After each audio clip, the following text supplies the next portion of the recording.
Okay, അപ്പോൾ നമ്മൾ logistic റിഗ്രഷനിൽ confusion matrix എങ്ങനെ ഇവാലുവേറ്റ് ചെയ്യാമെന്ന് നോക്കാം. അപ്പോൾ കൺഫ്യൂഷൻ മെട്രിക്സിൽ നമ്മളിവിടെ ആക്ച്വൽ വാല്യൂസ് ഇവിടെ കൊടുത്തിട്ടുണ്ട്, പ്രെഡിക്റ്റഡ് വാല്യൂസ് ഇവിടെ കൊടുത്തിട്ടുണ്ട്. അപ്പോൾ ആക്ച്വൽ വാല്യൂസ് എന്ന് പറഞ്ഞാൽ എന്താണ്? നമ്മളൊരു മെഷീനെ ട്രെയിൻ ചെയ്യിക്കുന്ന സമയത്ത് ട്രെയിനിങ് ഡാറ്റ, അതായത് നമ്മുടെ ഇൻപുട്ട് ഫീച്ചേഴ്സിനെ നമ്മൾ പഠിപ്പിക്കും അല്ലെ. അപ്പോൾ ഇൻപുട്ട് ഫീച്ചേഴ്സിനെ മാത്രമല്ല നമ്മൾ പഠിപ്പിക്കുന്നത്, ഔട്ട്പുട്ട് കൂടി, ആ ഒരു ഇൻപുട്ട് ഫീച്ചറിനെ ബേസ് ചെയ്തിട്ട് വരുന്ന ഔട്ട്പുട്ട് എന്താണെന്നും കൂടിയിട്ടാണ് മെഷീനെ പഠിപ്പിക്കുന്നത്. ബിക്കോസ് ഇതൊരു സൂപ്പർവൈസ്ഡ് മെഷീൻ ലേണിംഗ് അൽഗോരിതം ആയതുകൊണ്ട് തന്നെ ഇൻപുട്ട് ഫീച്ചേഴ്സിന്റെ ഔട്ട്പുട്ട് കൂടിയാണ് നമ്മൾ പഠിപ്പിക്കുന്നത്. പ്രീവിയസ് ഡാറ്റ ഇങ്ങനെയുള്ള ഫീച്ചേഴ്സ് വരുന്ന സമയത്ത് ഇതുപോലെയുള്ള ഒരു ഔട്ട്പുട്ടാണ് നമുക്ക് കിട്ടുന്നത് എന്നാണ് സിസ്റ്റത്തിനെ നമ്മൾ പഠിപ്പിക്കുന്നത്. ഇപ്പോൾ ട്രെയിനിങ് ചെയ്യുന്ന സമയത്ത് ഇൻപുട്ട് ഫീച്ചേഴ്സിന്റെ ഒരു 80%ഉം ഔട്ട്പുട്ടിന്റെ ഒരു 80%ഉം കൂടിയിട്ടാണ് എക്സ് ട്രെയിനും വൈ ട്രെയിനും ആണ് നമ്മൾ ട്രെയിൻ ചെയ്യിപ്പിക്കുന്നത്. ഒരു 20% ഫീച്ചേഴ്സും നമ്മൾ മാറ്റിവെക്കും, ഇൻപുട്ട് ഫീച്ചേഴ്സ് നമ്മൾ മാറ്റിവെക്കും. എന്തിനാണ്? ടെസ്റ്റിങ്ങിന് വേണ്ടിയിട്ട്. അപ്പൊ അതുപോലെ തന്നെ നമ്മൾ ഔട്ട്പുട്ടിൽ നിന്ന് ഒരു 80% എടുത്തായിരുന്നു വൈ ട്രെയിൻ. അപ്പൊ അതിൽ ബാക്കി ഒരു വൈ ടെസ്റ്റ് ഉണ്ട്, അതാണ് നമ്മുടെ ആക്ച്വൽ വാല്യൂസ് എന്ന് പറയുന്നത്. അതായത് ആ ഒരു ഇൻപുട്ട് ഫീച്ചറിന്റെ ആക്ച്വൽ വാല്യൂ എന്താണ്? നമ്മൾ പഠിപ്പിച്ച വാല്യൂസ് ആണ്. പക്ഷെ പ്രെഡിക്റ്റഡ് വാല്യൂസ് പഠിപ്പിച്ച വാല്യൂസ് തന്നെ ആവാം, ചില സമയങ്ങളിൽ അത് വേറെയും പ്രെഡിക്റ്റ് ചെയ്യാം, തെറ്റായിട്ടും പ്രെഡിക്റ്റ് ചെയ്യാനുള്ള സാധ്യതയുണ്ട്. അപ്പൊ അതാണ് നമ്മൾ ഇവിടെ നോക്കാൻ പോകുന്നത് കൺഫ്യൂഷൻ മെട്രിക്സ് യൂസ് ചെയ്തിട്ട്. ഇവിടെ ആക്ച്വൽ വാല്യൂസ് എന്ന് പറയുന്നത് ഇവിടെ നമ്മൾ ഈ ഒരു കേസിലാണ് പറയുന്നത് +1 0 -0 എന്നാണ്. അപ്പോൾ ഇവിടെ പ്രെഡിക്റ്റഡ് വാല്യൂസ് പ്രെഡിക്റ്റ് ചെയ്യേണ്ടത് എന്താണ്? +1 0. ഇതാണ് നമ്മുടെ ഔട്ട്പുട്ട് വരേണ്ടത് 1 or 0 ആയിരിക്കും. അതപ്പോൾ നമ്മൾ ആക്ച്വൽ വാല്യൂസിനും പ്രെഡിക്റ്റഡ് വാല്യൂസിനും കൊടുത്തിരിക്കുകയാണ്. ഇനി എങ്ങനെ നമ്മുടെ മോഡല് ഇതിനെ ബേസ് ചെയ്തിട്ട് പ്രെഡിക്റ്റ് ചെയ്തതാണ് നമ്മൾ നോക്കാൻ പോകുന്നത്. അപ്പോൾ ഇവിടെ TP എന്ന് പറയുന്നത് ട്രൂ പോസിറ്റീവ് ആണ്. അതായത് എല്ലാ പോസിറ്റീവ്സിലും എത്ര എണ്ണത്തിന് കറക്റ്റ് പോസിറ്റീവ് എന്ന് തന്നെ പ്രെഡിക്റ്റ് ചെയ്തു.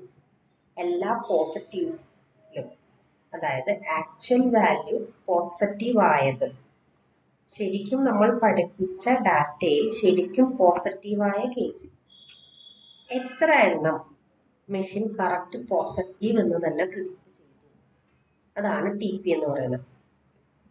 ഇനി FP എന്ന് പറയുന്നത് ശരിക്കും 0 അല്ലെങ്കിൽ നെഗറ്റീവായ ആക്ച്വൽ വാല്യൂസിന് എത്ര എണ്ണത്തിനെയാണ് മെഷീൻ പോസിറ്റീവ് എന്ന് പ്രെഡിക്റ്റ് ചെയ്തത്. അത് ഫോൾസ് പോസിറ്റീവ് ആണല്ലേ, ശരിക്കുള്ള പോസിറ്റീവ് അല്ല, അത് ശരിക്കും നെഗറ്റീവ് വാല്യൂ ആയിരുന്നു. നമ്മൾ പഠിപ്പിച്ചത് നെഗറ്റീവ് വാല്യൂ ആണ്, പക്ഷെ തെറ്റായിട്ടാണ് ഇവിടെ പോസിറ്റീവ് എന്ന് പ്രെഡിക്റ്റ് ചെയ്തിരിക്കുന്നത്. അതാണ് ഫോൾസ് പോസിറ്റീവ് എന്ന് പറയുന്നത്. ഓക്കെ, ഇനി FN എന്താണ്? ഫോൾസ് നെഗറ്റീവ് ആണ്. അതായത് ആക്ച്വലി അത് ശരിയായ ഡാറ്റയാണ്, പക്ഷെ സിസ്റ്റം പ്രെഡിക്റ്റ് ചെയ്ത് വന്നപ്പോൾ അതെന്തെന്ന് പ്രെഡിക്റ്റ് ചെയ്തു? നെഗറ്റീവ് ആണെന്ന് പ്രെഡിക്റ്റ് ചെയ്തു. അതായത് നെഗറ്റീവ് ആണെന്ന് തെറ്റായിട്ട് പറഞ്ഞു, ശരിക്കും അത് പോസിറ്റീവ് ആണ്. അപ്പൊ അത് ഫോൾസ് നെഗറ്റീവ്. ഇനി TN എന്ന് പറയുന്നത് ട്രൂ നെഗറ്റീവ്. അതായത് TP നമ്മൾ പറഞ്ഞില്ലേ, ശരിക്കും പോസിറ്റീവായ കേസിൽ എത്രത്തോളം പോസിറ്റീവ് ആയി പ്രെഡിക്റ്റ് ചെയ്തു എന്നതാണ് TP എങ്കിൽ.